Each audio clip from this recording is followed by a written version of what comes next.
Put Paul can go at the end, and you and, Okay. why don't you and, what'd you just say right there? Face the birdie. Dean, you can sit right wherever. Get the microphone out of here so I can't make derogatory comments. Oh, one's for you, Paul, in case you need it. Yeah, I'll get At the end. Yeah, when I need it. People like this.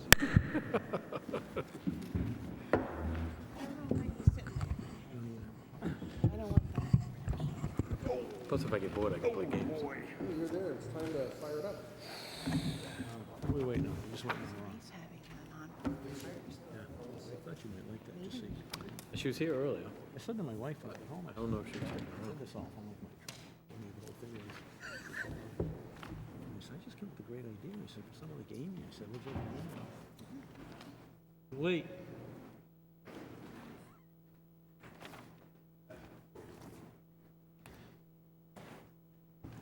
You all set to go?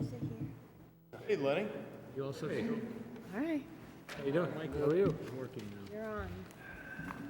You all set? Okay, it is now 4:02 PM. I will call the January 17th regular meeting of the Wolfeboro Police Commission to order. It's time I ask everyone in attendance to stand for the Pledge of Allegiance.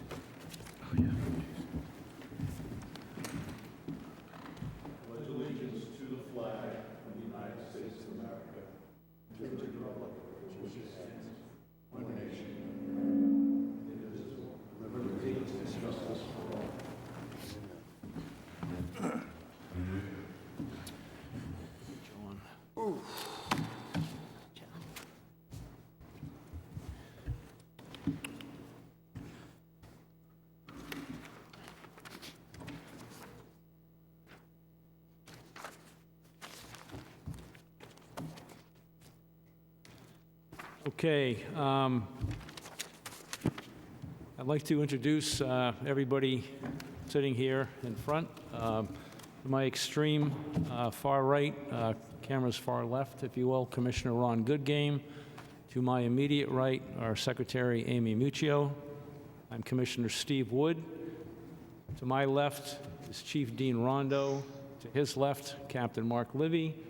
To the captain's left is our Selectman's representative, Mr. Paul O'Brien. At this time, Commissioners, I would entertain a motion on the minutes of December 20th, 2018. I do have a couple of grammaticals also from that. The first one will be under the captain's items. On page 2, I believe it was. After, yes.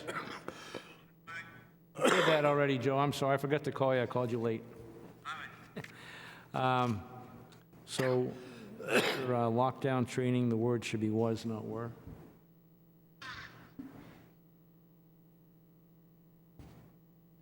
And then down in the, under FY18 budget update, the third paragraph, I think some things should be 2 separate words. I think that was it. That is it. Okay, so I will entertain a motion now to accept the minutes as amended. Do I have one? I have a question. Oh, yes. In the last paragraph of the first page of the December 20 minutes, I'm still not sure what the chief's response was in terms of whether or not marijuana was legal in New Hampshire. I don't quite understand that last paragraph. What does the last paragraph say? It says, Chief Rondo explained that it is not prescribed by a doctor, given as a recommendation for a clinic. He explained it is the oil that provides the benefits, not the THC. And then it says, it is legal but with restrictions. Yeah, so that's, is this, okay, good. Yeah, so this is what I think a lot of people fundamentally don't understand. You're simply not the only one. So presently, right now, in the state of New Hampshire, there is a thing called medical marijuana, right? And that's the legal piece to it. It's not prescribed by a doctor. And this is what I think a lot of folks can't get wrapped up with in their, they can't get their mind wrapped around it. So let me try and explain the process. So not to put too fine of a point on it, but you have some undiagnosed pain, right? Whether it's back pain or you stub your toe, and for whatever reason, the only thing that will work is marijuana, right? Or at least that's what you believe.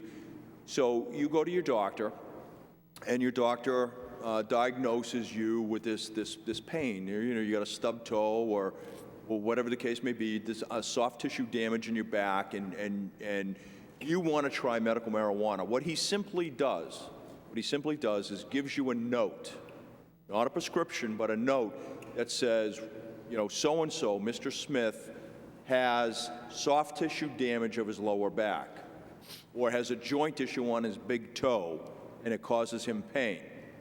You take that note from your doctor, and you go down to your local medical marijuana clinic, and you give that to the dude behind the counter wearing the tie-dye shirt and the beads. And then he takes you, no, I'm not kidding, and then he takes you in front of a little glass cabinet and says, here's your blueberry train wreck, here's your pineapple diesel, you know, these have different various amounts of THC, which one do you want? Okay? And he's going to make a recommendation. He says, well, I think, you know, the blueberry train wreck is probably going to be your best choice for what ails you, right? And he's, you know, for whatever reason, because of his experience smoking marijuana, he's going to make that recommendation to you. And then you get your medical marijuana, right? And you go off into the sunset. That's how the system works.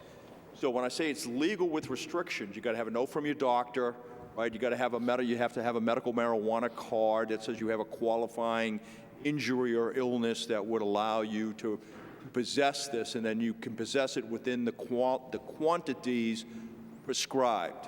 Okay, that's the way the system works. So you're not getting a prescription from a doctor. It's legal with restrictions, and those are the restrictions. Okay, so I have some marijuana in my car. I had a note from the doctor. I went to the clinic, and I got the marijuana in my car. Yep. And I'm pulled over for a infraction. For a speeding infraction. Okay. Yeah, happens all the time. Am I going to be under arrest for possession? Nope. What if I have a pound? Well, a pound, I think, is too much. That's a lot of marijuana. I mean, is there a number? Yes, there is you're allowed as a medical marijuana holder, you're allowed a certain amount of marijuana. If you violate, I believe it's an ounce. If you violate that, a pound is clearly more than an ounce. If you violate that, I can have it if it's less than an ounce? yeah. Mm-hmm. Oh, okay. Sure. Yeah. Now, take it one step further, and this is what I want people to really understand here, okay? And I'm going to be devoting some time to my TV show with Wolfeboro Community TV, Coffee and Connections, because this is very confusing. I have a lot of people coming up to me about this. And the guy that's very, very smart on this is Chief Andy Shigori over in Tuftonboro, and I'll probably get him on the show too. Let me just take it one step further. All right, if you're a juvenile, under no circumstances is okay. Okay, it's not going to be legal. Period. Stop. End of discussion. For someone under the age of 21 to possess it. Okay, ever. Okay, and that's even if we legalize it, right? And here's the point, right? Right now, is alcohol legal? Is alcohol legal? Yes. Yes, alcohol is legal. Can a 17-year-old walk down the street with a bottle of wine? No. No, right, exactly. Okay, so the same principles are going to apply here. Can an adult walk down the street with a bottle of wine? And who? Can an adult walk down the street with a bottle of wine? Sure. As long as it's not open. As long as it's not open. As long as the seal's not broken on it. Or if it's in the original craft container, if you're coming from a restaurant and you're on your way home, yeah, you're all set. That's what the law says. Okay. So now, one step further than that, if somebody has a medical marijuana card from the state of Massachusetts, and they're up here with their medicine, right? Marijuana isn't medicine, people, all right? It just isn't medicine. But that's what they'll say it is, it's medicine. And they get stopped for the same infraction, Yeah, they're in violation of the law. They're in violation of the law. They're going to end up getting a ticket. We don't make an arrest anymore on that, but we'll give them a ticket, okay, because they're in violation of New Hampshire state law, all right? So that's the way the system is working right now. But just to be clear, if I'm a resident of New Hampshire and it came from a clinic in New Hampshire, it qualifies as medical marijuana, under an ounce, no ticket, no. Yep, you're all set, yep. Have a nice day. Have a nice day. But if I come up from Massachusetts and I have less than an ounce of Or Maine, medical marijuana, or, yep, right, exactly. I can get a citation. You can, indeed, and you will. We will definitely give you a ticket. All right, so here's the bottom line, and look, if we're going to pass laws, that's fantastic. We're going to follow the laws, and we're going to abide by the laws, right? We are a nation of laws. Rule of law must reign supreme. So follow the law. That's all we're asking, voluntary compliance with the law. If you're voluntarily complying with the law, you've got nothing to worry about. If you're breaking the law, then yeah, you've got some concerns. And we catch you. You have some concerns. So just for clarity, piggyback Commissioner Goodgame, there is no reciprocity with other states. We In do. New Hampshire with That's correct. marijuana. Presently, right now, today, we do not have reciprocity with Maine or Massachusetts. If you come up here with your marijuana from other states and you get caught, you're going to get a citation, okay? Because you're non-compliant with the laws of the state of New Hampshire, okay? Somebody asked a question, why can't a doctor prescribe marijuana? Because it's a Scheduled I drug. It's against federal law, and he may not prescribe. And the other thing is that this you don't go to your pharmacy, you don't take a note from your doctor and go to Rite Aid and get your ounce of marijuana. It doesn't work that way. And you go into a marijuana clinic, and if you haven't been to one, there's one up in Plymouth. Go check it out. And the names that I'm using, Blueberry Trainwreck and Pineapple Diesel, these are real. Those are real names. I'm not making that up. I mean, I can't make this stuff up. I'm not that clever. Okay. These are real names. So to me, the whole thing is, just to put it in perspective, I think the whole thing is a bunch of voodoo witchcraft. And I'm not buying into it. The beneficial property, I will admit that there is some relatively minor beneficial property in the oil of cannabis, absolutely. The rest of the medical properties that people are talking about, I think is dubious at best. The research is not clear on that. But no doctor in the world is going to prescribe a medicine that you smoke. And that's one of the problems, right? It's a psychoactive drug. It contributes to anxiety. It contributes to various psychoses. It contributes to depression. It contributes to a lot of other maladies, to include cancer. No, it's not a cancer-causing agent. It's not a cancer-curing agent. It's a cancer-causing agent. So that's why the medical community is really reluctant to get involved in it. Very few doctors are willing to go out on a limb and say, hey, marijuana is good for you. Go get it. All right, there are very few that will do that. They'll want to try other more traditional steps in medicine first. Does that help? Yeah. So we currently have a motion on the table to approve the amended minutes of December 20th, 2018. As the chief has further expounded as to what the last paragraph sentence means, can we add that? Amy, can you just put a short little summary in there as to what the chief meant? Yeah, I can. Chief, you can just... Amy, I can help you with that. Okay. I'll help you with that, no problem. All right. Chief clarified. So I need a motion to accept the minutes of December 20th, 2018. Okay, I'll move it. So moved by Commissioner Goodgame. Commissioner Balboni? Seconded by Commissioner Balboni, who was on the phone. I failed to mention that earlier. My apologies. From sunny Florida. All in favor? Aye. Aye. Motion passes. Okay. Chief, if you would like to proceed with the, excuse me, with the monthly Or- reports. Can you folks hear me okay? In the audience? Okay, good. Year-to-date ending, we had an increase in incidents in December. We're up 20% from 35 to 42. You gentlemen have the background data if you want to see what those are. Also, we had, of those 42 incidents, we had 80 offenses. So almost 2 offenses per incident.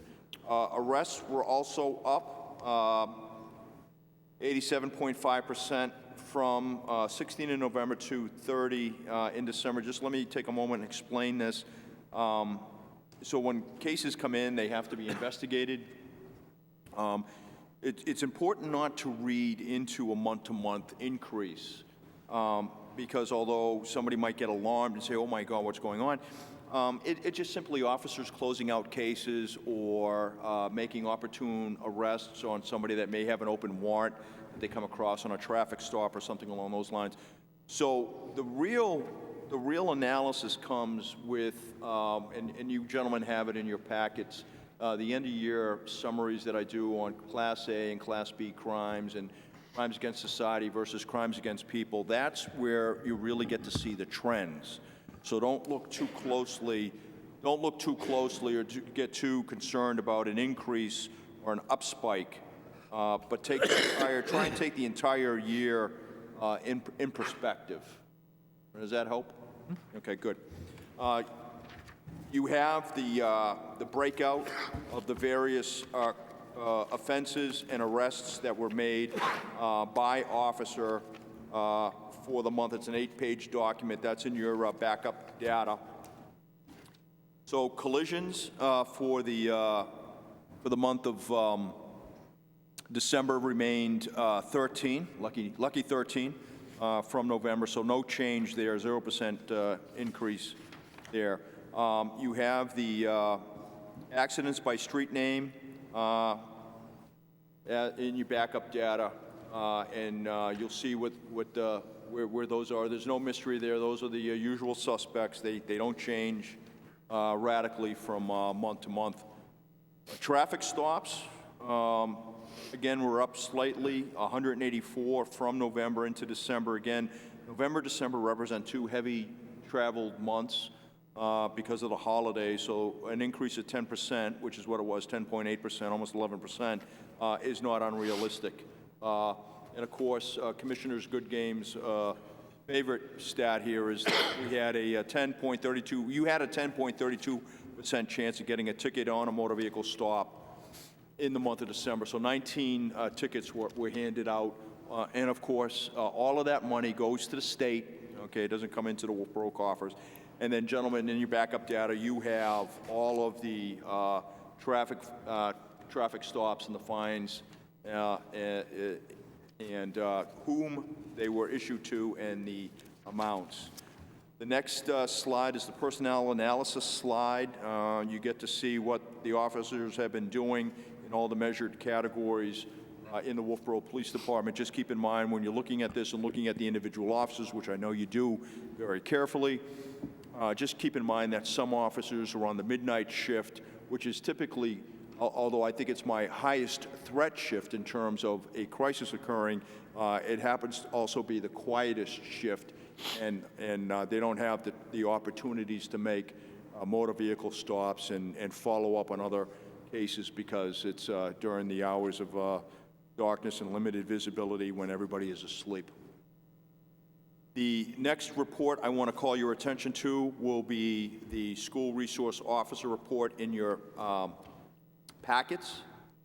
And the one thing I do want to highlight, and I told Officer Llewellyn, our school resource officer, this, is that he is seeing an increase, a tremendous increase in tobacco violations and vaping pen violations. And he's dealing with 4 or 5 of those incidents a day. And although it may not necessarily seem like a big issue, a big deal, it is. Not so from the standpoint of tobacco so much, though we recognize that you know, it's not good for you. and is a cancer-causing agent, but the vaping is a particularly worrisome epidemic. I'm going to use that word at this point. It contributes to a lot of maladies, and popcorn lung is among those. The other thing that is problematic with vaping is that cannabis oil, right, which contains THC, oftentimes concentrated forms of THC, can be easily smoked or ingested in these, and this is not good. It's certainly not good for a juvenile. The brains are still developing. We don't want our young children in school intoxicated or impaired on a mind-altering substance, because when that happens, there's not a whole lot of learning occurring. So for all of these various reasons, these are troublesome trends, and we're going to be looking at some strategies into 2019 to try and curb that trend. Moving on with the detective's report. 7 cases were carried over from November 2018 for the month of December. He investigated a total of 4 new cases. The cases below represent all incident reports and arrests for the month of December. 3 cases were investigated as misdemeanors. 1 case was a felony-level offense. And he has 8 ongoing investigations, some from the previous month. The cases involved including a possession of child pornography, a theft, conduct after a crash, and an assault. Percentage of cases closed this month is 75%, which is very high.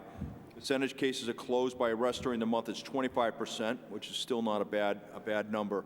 And percentage of arrests in criminal cases closed this month is 86%. So again, those are very, very good numbers. You have the investigator's monthly work summary as a backup document in your slide deck. Lastly, and I know you gentlemen had the opportunity to review the end-of-year report I wrote, I printed out the Category A and Category B crimes against persons and property for the entire year, compared it to last year's numbers. So you have that's a 5-page report starting with crimes against persons. So those numbers are there for your review. Without going into excruciating detail, I'd just say that this year we ended mixed. We were up in some areas, we were down in other areas, which is always good when you go down. What's troubling to me as a chief of police, when I really dig into the numbers and look at the statistics, is that we're up in things like DWI, we're up in things like drug offenses and drug arrests, and we're up in areas like swindling and deception and fraud. And those cases are difficult to investigate because oftentimes the people that are being defrauded are our elderly and aging population who are most vulnerable. And those cases are oftentimes occurring from outside the jurisdiction of Wolfeboro. So they may be coming from New York City, or they could be coming from overseas in Jamaica or Afghanistan or some other location where the people are originating the phone call. Even though the phone calls may appear that they're coming from in the United States, they're not. They're coming from overseas. They're just using a cutout number here in the United States to contact the individual. The best thing that you can do is when something seems a little too good to be true, like you've suddenly discovered a long-lost cousin or uncle or grandfather in Nigeria who just won the mega bucks and needs you to cash a $4 million check and send them $30,000. Just take my word for it that you don't have a long-lost cousin in Nigeria, okay? And he did not win the mega bucks. So when these things come in, you just have to be a little bit more savvy as to what they are. That's number one. Another scam, a common scam that a lot of our elderly population are falling for, unfortunately, is the all too familiar, this is the FBI or this is the IRS, and we have a warrant for your arrest for income tax evasion or for an old warrant for something that happened 30 years ago, but if you send us $500 in iTunes cards, we'll make the arrest warrant go away. That's not how the FBI works. They're not that cool, okay? They don't listen to iTunes, all right? They're a bunch of accountants and ties. No, I'm just kidding. But they trust me, they don't want your iTunes cards. That's not the way they operate. What they will do is they'll come and knock on the door in person, and they'll have badge or credentials, or they'll send you a letter. If it's the IRS, they'll send you a letter and ask you to appear at the federal building in Concord or Boston with your last 7 years of tax returns. That's basically how those things happen. So when you get these calls, it is probably a very good chance it's a scam. If you have concerns, please call the Wolfeboro Police Department. Call the 569-1444 number, and we'll come down and we'll help you sort through the issues that are associated with that, and then we'll be able to help you make a decision as to what your next step will be. And if possible, we'll take the case and forward it to the FBI for you, or forward it to the IRS or whatever jurisdiction is being represented. So that, I think, is a good recap of how we spent the year. The things that we used to see even 10 years ago with the disorderly conducts and the criminal mischiefs, though we still see that, it's really not as prevalent as it used to be, which is very good. But unfortunately, we're seeing an increase in other types of crimes, which is not good.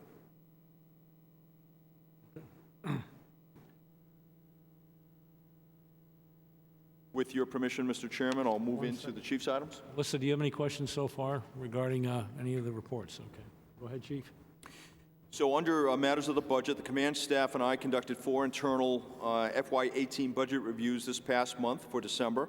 The good news is, as Selectman Paul O'Brien likes to say, we're landing the helicopter square on the deck for the second year in a row for all 3 budgets, which is better than I anticipated. My executive team delivered our fiscal year 19 budget to the Budget Committee on 28 November and 11 December 2018 to the Budget Committee, and I thought that went well. The captain and I attended the 27 December and 3 January Budget Committee meetings relative to the town warrant articles and the town proposed budget, respectively. So far, all is moving ahead as scheduled, and I'm anticipating no issues. The next hard dates for the FY19 budget will be at 1,500 hours on 15 January, which was just a few days ago, and where we delivered the taping of the town's warrant, and I thought that went well. And the next hard date after that is for the town deliberative session scheduled for 6 February 2019 at the Great Hall at 7 p.m. And we have a snow date of 7 February at 7 p.m. At the Great Hall if that date gets snowed out. The town vote will be on 12 March 2019, and all the normal times to that apply. So please check the Granite State News for all of the times. As an aside, SAU 49 school deliberative session will be held at the Arts Center on Saturday, 2 February 2019, and I will be in attendance. We are pleased to announce that Senior Patrolman Michael Strock was promoted to the rank of sergeant today by selection and order of the Wolfeboro Police Commission. 6 officers attended and took the sergeant's exam last December and attended the sergeant's promotional process. It was indeed daunting. The competition was fierce and tiring. It is meant to be. My thanks and kudos go out to all the officers who submitted themselves to the process. The selection procedure is designed to make good officers better, and that is the reason it is both demanding and competitive.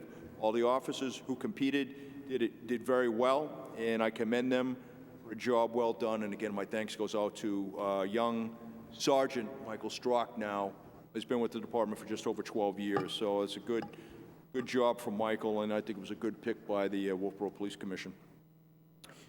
In terms of operations, the police department prosecuted a total of 16 defendants on 17 charges. Of those 17 charges, 7 individuals were found guilty or pled guilty, and 10 were placed on file pending good behavior for 6 months or more, with diversion, education, and restitution components added to their sentences. The conviction rate this month is 100%, with approximately $4,650 in fines, penalties, and restitution meted out. And again, that money goes to the state, not to the Wolfeboro Police Department or to the town of Wolfeboro.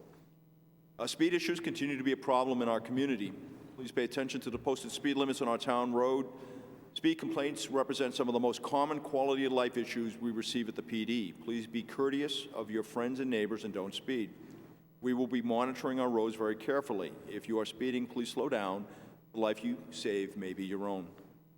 That being said, the department is continuing its enhanced speed enforcement operations in the following areas: Forest Road, Cotton Valley, and College Road areas, Beach Pond Road, with a focus on the area between Pine Hill Road and North Line Road, Center Street, North Main Street, 109 East, and Sewell Road. The reason for these speed enforcement operations is due to citizen complaints and data collected and analyzed by our radar trailer, along with our 2 mobile radar sign units. We will continue our efforts in these areas until we are sure that the speeds have come down. If you travel these roads, please be mindful of the speed limits. It's that time of year that I brief some sobering statistics. I do so to advise and inform the greater Wolfeboro community of the trends that we are seeing. In dispatch, this year was a particularly busy year for Wolfeboro Dispatch, with just over 48,000 calls for service being received. And please understand, that is as of November. The December calls, which I suspect is going to be somewhere between 8,000 and 10,000, haven't been finalized yet. So that's as of November. So that's 11 months. Of those, 1,239 were 911 emergency calls for someone or persons in distress or in need of police assistance. Additionally, 3,843 persons came into the station as walk-ins for various reasons, including but not simply limited to police or fire assistance. Police. This past year, we saw 318 arrests, 569 criminal incidents consisting of 939 criminal offenses.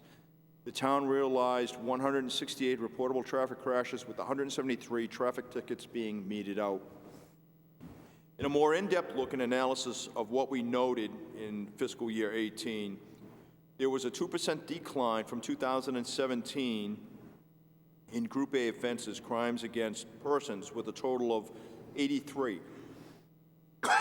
And this being perpetrated in 2018. Crimes, or Category A crimes, consist of such offenses as simple assault, intimidation, aggravated assault, and domestic violence. The most common of these were in the misdemeanor category, where the offender is known to the victim. In the crimes against property category, we saw a 24% drop in 2018. That's really good. But what is troubling is that several specific crimes within the subcategory are indeed increasing at an alarming rate. Also deeply troubling is that we realized the 75% spike in fraud-related crimes, I was just talking about that, such as identity theft, swindling, credit card, bank fraud, and other such complex violations. Spikes in these various types of fraud, including swindling and confidence schemes, are constantly bilking unsuspecting citizens out of thousands of dollars annually. Due to the internet and the ready availability of technology, many of the bad actors associated with these crimes hail from jurisdictions outside of New Hampshire, sometimes even the United States. Often these cases must be transferred to the Homeland Security Police or the Federal Bureau of Investigation, since they fall outside the territorial jurisdiction of the Wolfeboro Police Department. Group A and B crimes in a subcategory of crimes against society were mixed this year. Category A crimes and crimes against society were up this year by a modest 2%, whereas in Category B crimes, they were down by 7%. Drug and alcohol-related offenses are what has accounted for the rise in Group A incidents. In Group B offenses, such as runaways, juveniles, and/or criminal trespass, we were down significantly, and this has contributed to the decline from years past. It is, however, important to note that in some categories, such as DWI, which were up 6%, and disorderly conduct, up 21%, certain offenses are continuing to rise. This is indicative of larger societal issues, most normally associated with substance abuse. In terms of traffic operations this year, the department saw an increase from 157 traffic crashes in 2017 to 168 in 2018. This represents a 3.9% increase overall from last year's 7.534% surge. And of course, we saw a traffic fatality this year as well. Though this is a smaller rise from last year, the increase is still concerning. Most crashes are caused by distracted driving or over-input of a control, such as braking, acceleration, or steering, that is often not prudent for the conditions present. As well as can be imagined, in rural towns such as Wolfeboro, New Hampshire, traffic enforcement is one of the core tasks of any local police department. Other core tasks include, but are not limited to, traffic crash investigation, reduction, crime prevention, physical security, as well as proactive policing and general law enforcement operations. With this in mind, this past year, the Wolfeboro Police Department conducted approximately 3,047 traffic stops for various moving vehicle infractions. This is up from last year's 2,676 traffic stops and represents an increase of 13.86% from last year, and is reflective of just how busy and proactive the officers are in attempting to prevent traffic collisions and crime or are engaged in proactive enforcement. A clear majority of the stops resulted in warnings and reflects the department's educated mind and philosophy regarding traffic administration. Additionally, the department continues its partnership with both New Hampshire Highway Safety Agency and the National Highway Traffic Safety Institute in taking advantage of state and federal traffic safety grants. The Wolfeboro Police Department adds both equipment and traffic safety patrols each year at little or no cost to the town. Patrols such as Safe Commute, DWI, Speed Interdiction, DWI Interdiction, and Pedestrian Crosswalk Safety are just a few.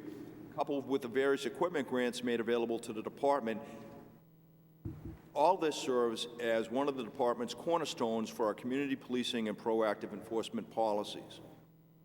And then, gentlemen, you can refer to your end-of-year charts and your commission packets for a detailed breakout by subcategory in each of the Category A and Category B crime indexes. Budget next year, the next FY19 review will be at the 21 February 2019 Police Commission meeting. The Town Budget Committee on 3 January approved the town budget. Everything is set now for the town's deliberative session scheduled for 6 February at 1900 hours at the Great Hall. Both the captain and I will be in attendance. Outreach and matters of interest. The captain and I spoke on Wolfeboro Community TV this past month. The captain and I continue to be regulars at the men's breakfast meetings each month. Both the captain and I continue to be a presence at the BOSS meetings, the CIP meeting, and other town committees as requested. I continue to serve on both the Governor's Committee for the Humane and Ethical Treatment of Animals and serve on Senator Bradley's legislative committee seeking to strengthen the state's animal cruelty laws. The captain continues to be part of the master planning process and the technical review and joint loss committees. I continue to serve on the Emergency Preparedness Committee and am happy to report the plan has been approved and is now online for viewing.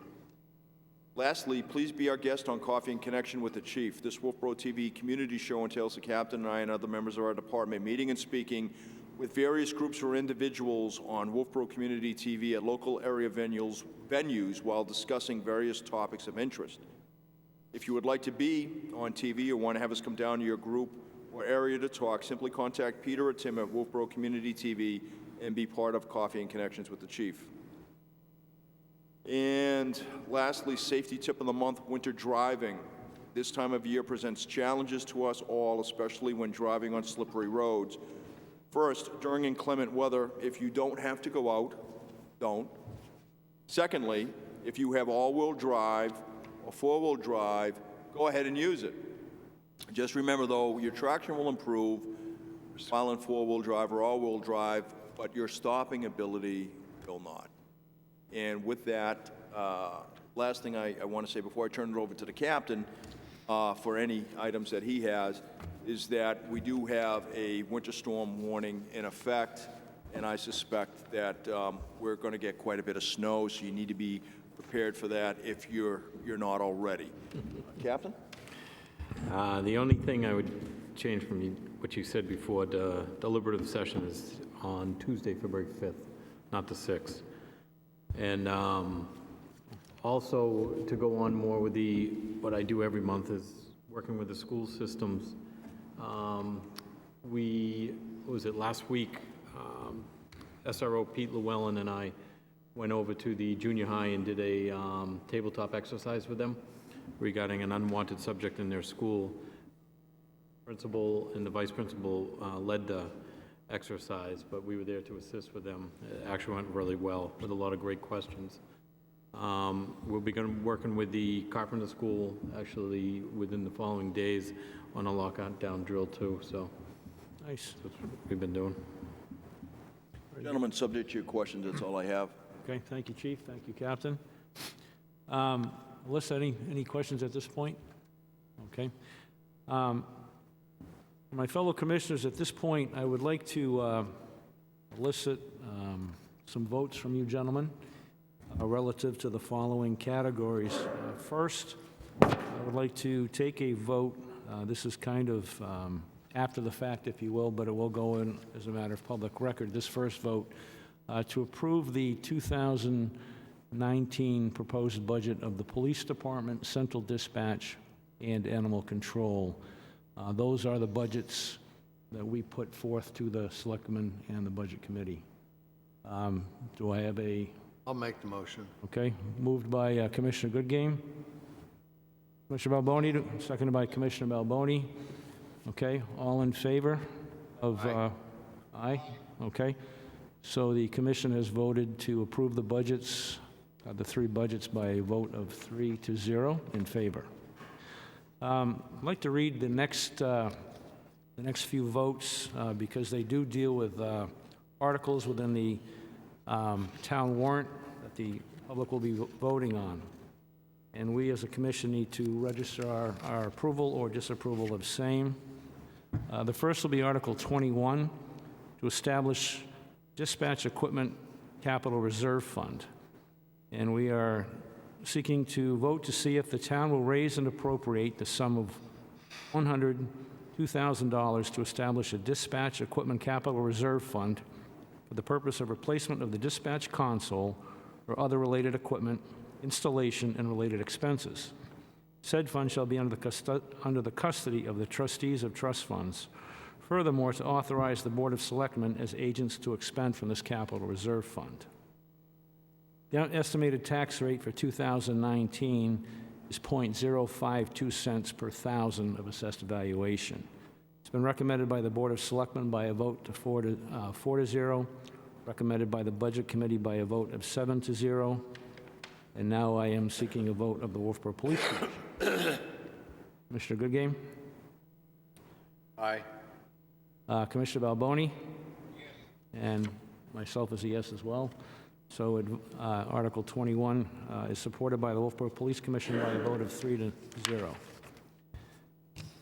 The next article is Article 28, which is the Police Union Contract Agreement, to see if the town will vote to approve the cost items included in the collective bargaining agreement reached between the town and Local Number 39 of the New England Police Benevolent Association, also known as the NEPBA, which calls for the following increases in wages and benefits at current staffing levels.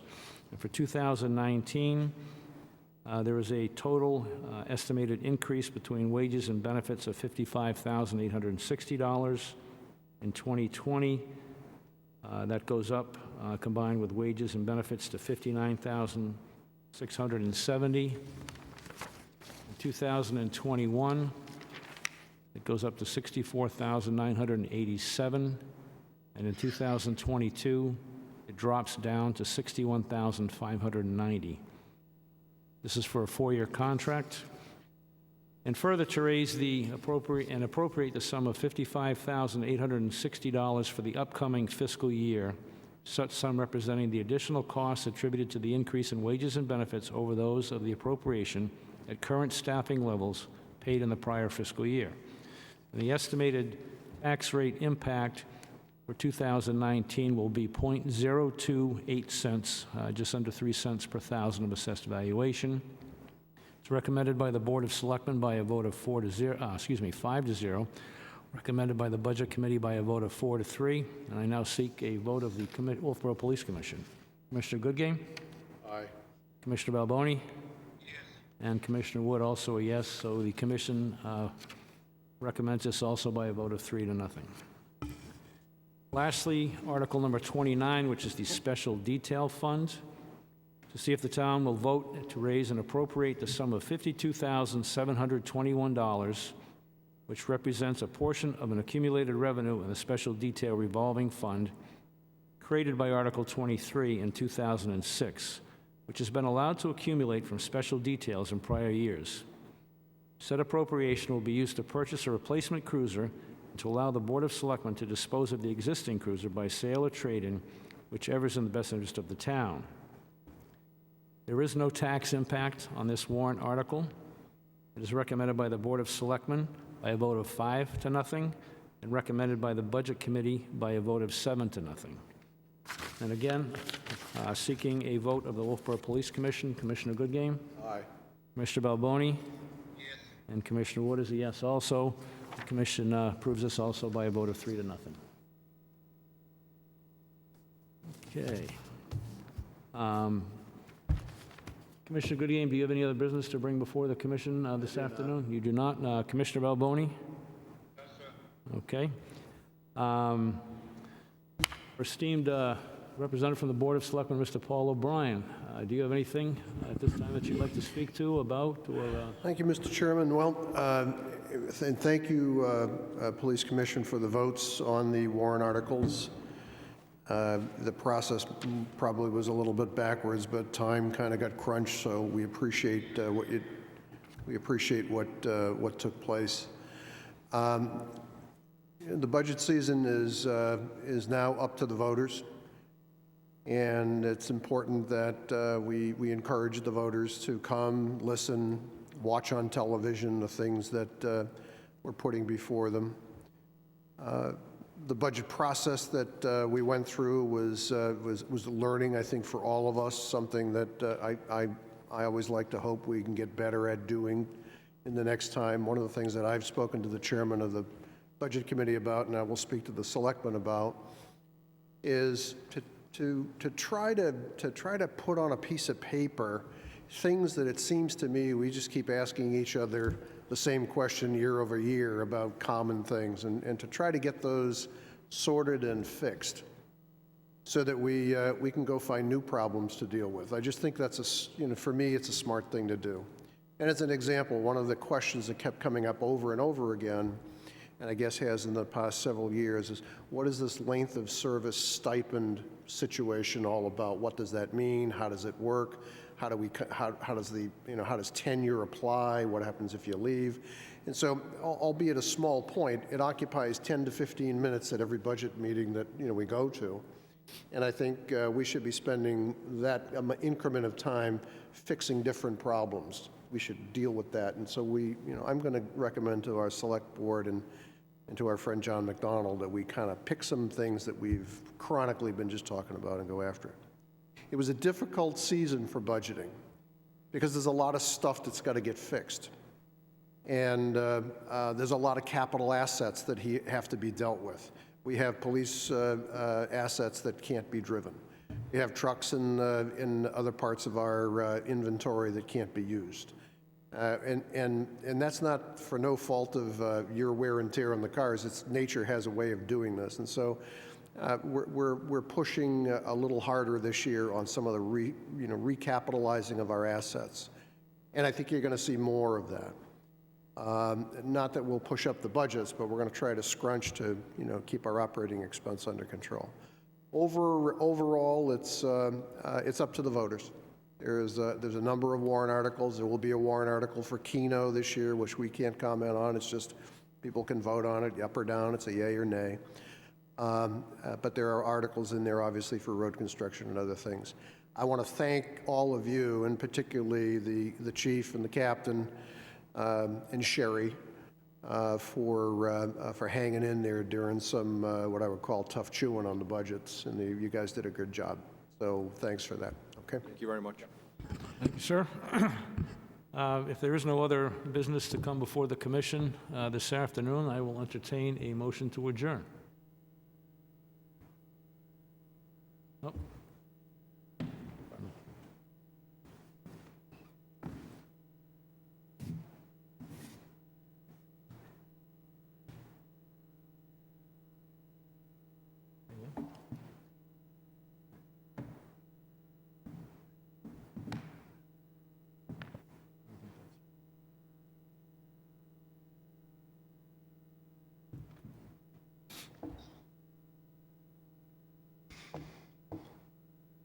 I'm still seeking a motion to adjourn. Okay. So moved by Commissioner Goodgame. Do I have a second by Commissioner Balboni? Yes. Okay, all in favor? Aye. Aye. We stand adjourned. Thank you.